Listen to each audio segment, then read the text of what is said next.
Salut tout le monde, très urgent et très bonne nouvelle. Aujourd'hui, lundi 8 janvier 2024, mes chers amis, la première bonne nouvelle aujourd'hui.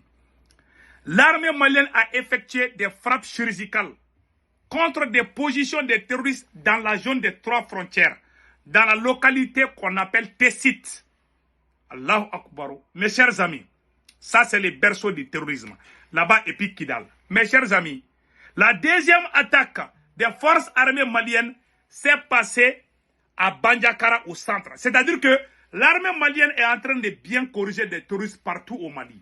Au même moment, l'armée nigérienne aussi est en train de les chicoter au Niger et l'armée burkinabé est en train de les bien chicoter au Burkina Faso aussi. On dit bravo aux forces armées de l'AES. Mes chers amis, bonne nouvelle pour l'AES.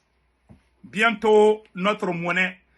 En tout cas, on vient d'apprendre que ça sera bientôt. Bientôt, la nouvelle monnaie va sortir. Je ne sais pas, certains disent c'est mois de janvier, mais on verra. Donc, mes chers amis, c'est la fin du franc CFA. Quelle bonne nouvelle. Voilà pourquoi il y a panique. Vous voyez, aujourd'hui même là, la première ministre française, Elisabeth Borne, a présenté sa démission aujourd'hui au président Emmanuel Macron. Donc, mes chers amis, nous avons toujours des bonnes nouvelles là. La troisième nouvelle aujourd'hui qu'on vous annonce, mes chers amis, Colonel Sado Kamara, le ministre de la Défense, vient de dire ceci. Nous n'acceptons pas la question des droits de l'homme qui servent à nourrir des idées contre le Mali. Tout le monde a compris, hein? Leur soi-disant droits de l'homme là, c'est pour créer des problèmes entre nous. Mes chers amis, maintenant, la troisième nouvelle, le chef de l'État annonce la traque. Le chef de l'État, le capitaine Ibrahim Traoré, vient d'annoncer la traque contre la corruption et l'absentéisme dans l'administration publique du Burkina Faso. Quelle bonne idée. Après, on va donner beaucoup de détails aujourd'hui. Mes chers amis, la quatrième bonne nouvelle, la plus bonne nouvelle de l'année, voilà, la plus grande révélation de l'année, l'Algérie et le Mali ont fait la paix. Qui était derrière le Qatar? Pourquoi le Qatar a fait la médiation entre l'Algérie et le Mali? Je vais vous dévoiler les raisons secrètes aujourd'hui. Mes chers amis, aujourd'hui c'est révélation.com. Partageons la vidéo, mes chers amis. Donc, nous allons partir avec la première nouvelle. Avant d'aller de cela, j'ai créé une nouvelle page Facebook. Je viens de créer une nouvelle page Facebook. Je vous prie de venir vous abonner sur ma nouvelle page Facebook. Je répète encore. Je viens de créer une nouvelle page Facebook qui s'appelle Ségou Tounkara, les politologues 223. Je vous prie d'aller vous abonner sur ma page Facebook aussi. Parce que les autres pages Facebook, il y a des petits problèmes. Donc, je préfère ne pas dévoiler d'abord. Dans les jours à venir, on va parler de ça. Donc, mes chers amis, ils ont piraté mes pages. Je vous prie de venir vous abonner sur ma nouvelle page Facebook qui s'appelle Ségou Tounkara, les politologues. Et n'oubliez pas toujours de vous abonner sur ma chaîne YouTube qui s'appelle aussi Ségou Tounkara, les politologues. Mais sur la page Facebook, c'est Ségou Tounkara, les politologues 223. N'oubliez pas, hein. Et le profil, je porte un képi blanc et un t-shirt blanc. Je vais vous montrer la photo de ma page Facebook. Voici ma page, voilà. Je passe ça ici, mais après je vais vous montrer. La photo de ma page Facebook, le même profil, un képi blanc et un t-shirt blanc. Et le nom de ma page Facebook, c'est Ségou Tounkara, les politologues 223. Allez-y, vraiment, vous abonnez là-bas aussi, et ainsi que la chaîne YouTube aussi. N'oubliez pas de vous abonner sur la chaîne YouTube. Donc, mes chers amis, allons-y avec les bonnes nouvelles. L'armée malienne vient de faire 2 grandes victoires contre les terroristes. Mes chers amis, voilà ce qui est écrit ici. Dans le premier communiqué, voilà les 2 communiqués qui sont là.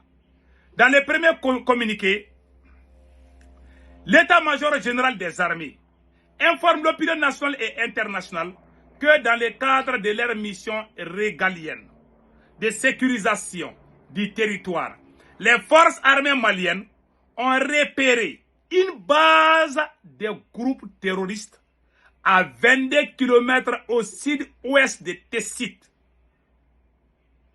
aux environs de 18 heures. Ainsi, les vecteurs aériens ont procédé à une frappe chirurgicale qui a permis de détruire un pick-up et ses occupants avec des matériels de guerre et un important stock logistique d'armes et de munitions camouflés sous un arbre. Non seulement la force de feu de l'armée malienne a pu détruire le pick-up, il y avait aussi des armes cachées sous les arbres. L'armée a tout détruit.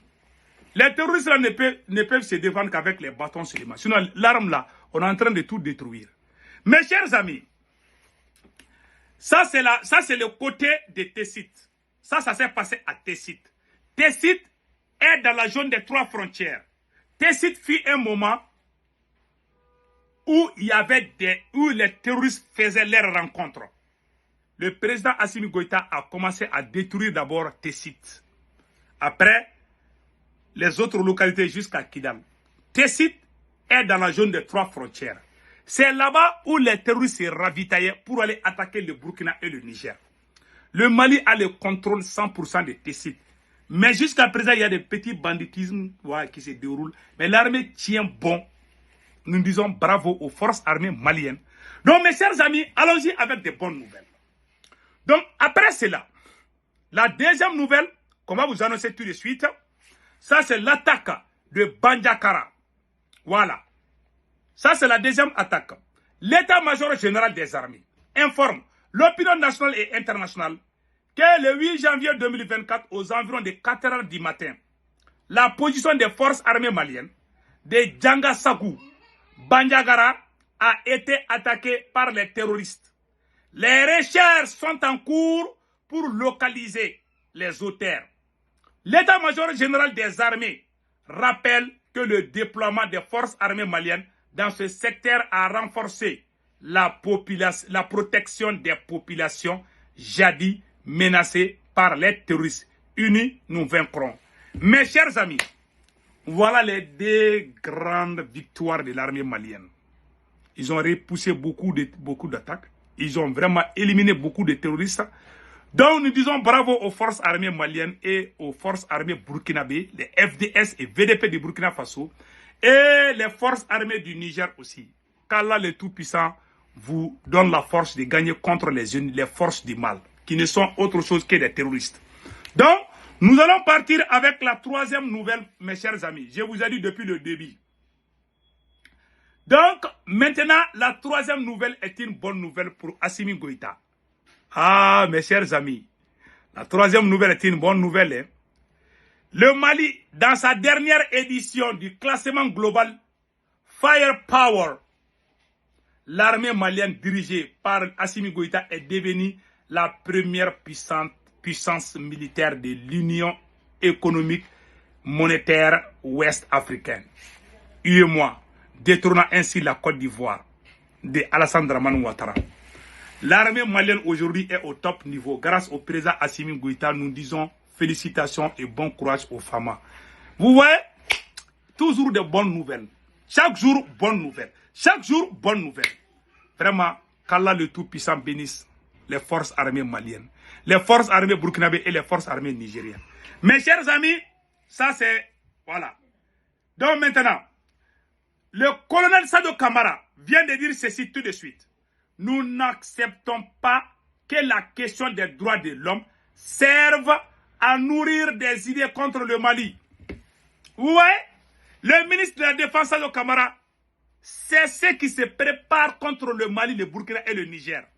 Donc, nous remercions le héros ministre Sado Kamara qui vient de tout dire. Ils veulent se servir des questions des droits de l'homme pour détruire nos belles nations. Donc voilà, je suis d'accord avec lui. Mes chers amis, bientôt la nouvelle monnaie. Ah, en tout cas, on vient d'apprendre que la nouvelle monnaie là, que c'est prêt.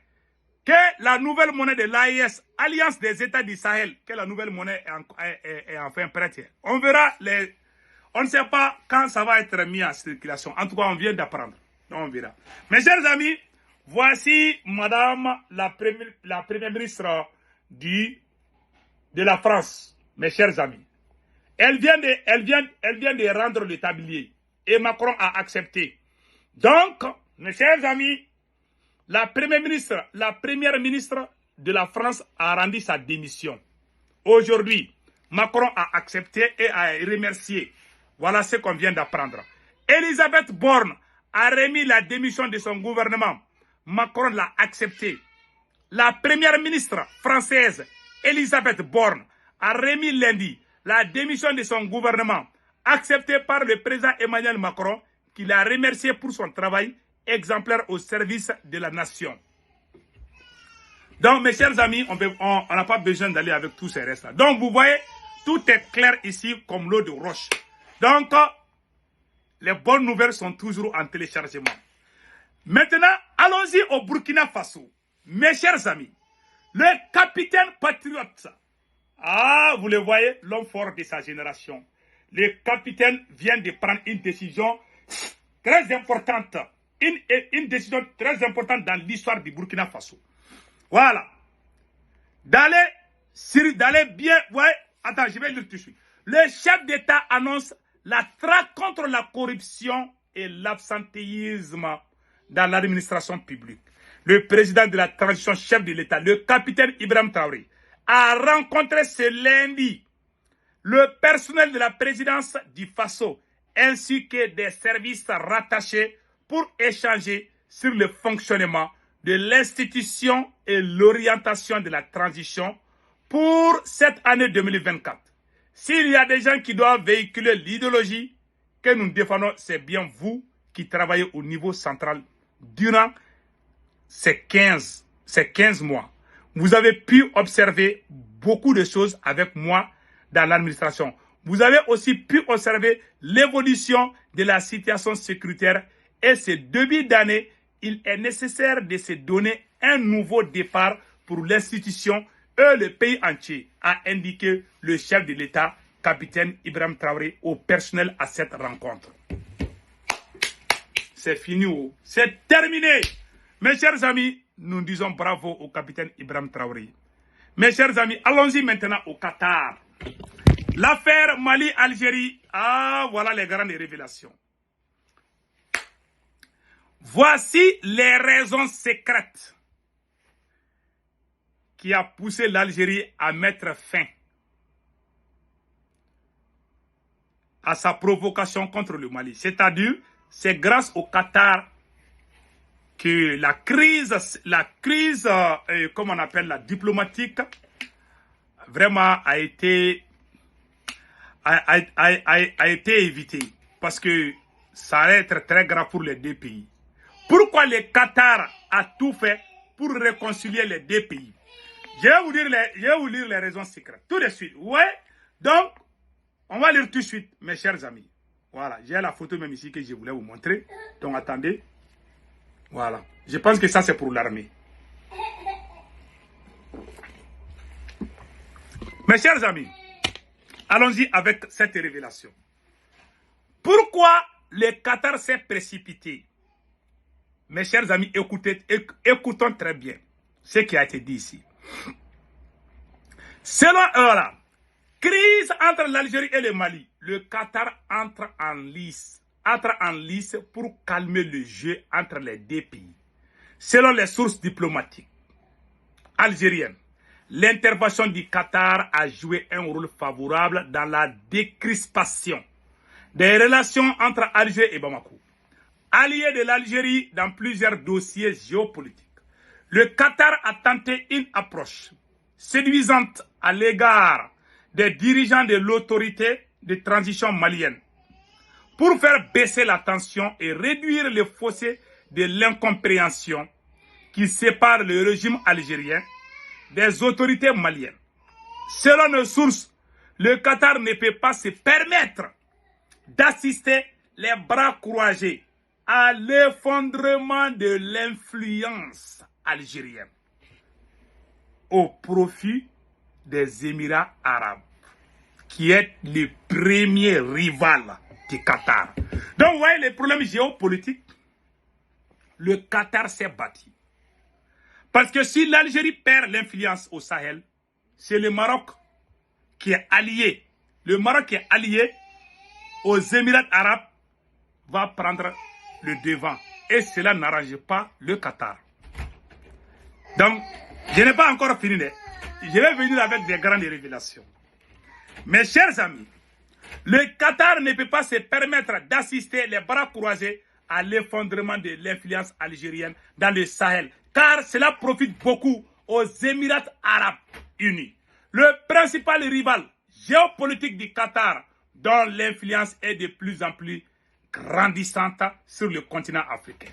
Pour Doha, l'Algérie doit rester ces barrages qui peuvent ralentir la percée du lobbying émirati sur le continent africain. Et c'est pour cette raison que le Qatar est intervenu rapidement pour tenter de ramener les dirigeants maliens à la raison en œuvrant pour une rapide réconciliation entre les deux pays. Vous voyez, quand tu es fort, tout le monde veut être avec toi. Donc, si l'Algérie tombe, le Qatar aussi va tomber. Parce que le Mali est puissant. Le Mali a mis France à terre. Si l'Algérie poussait là, c'est l'Algérie qui allait perdre. Parce que le Mali est dans une alliance qu'on appelle Alliance des États du Sahel. Donc, tu ne peux pas combattre le Mali et puis dire que tu es ami avec le Burkina ou le Niger. Donc, le Qatar a bien joué. Vous voyez? Mais malheureusement, le Qatar aussi est trop proche de la France. C'est ça qui me fait peur dans cette affaire. Mais restons unis. Restons unis. Restons unis. Inch'Allah, nous allons gagner ce combat. Mes chers amis, je vous laisse passer un excellent week-end. Ciao, ciao.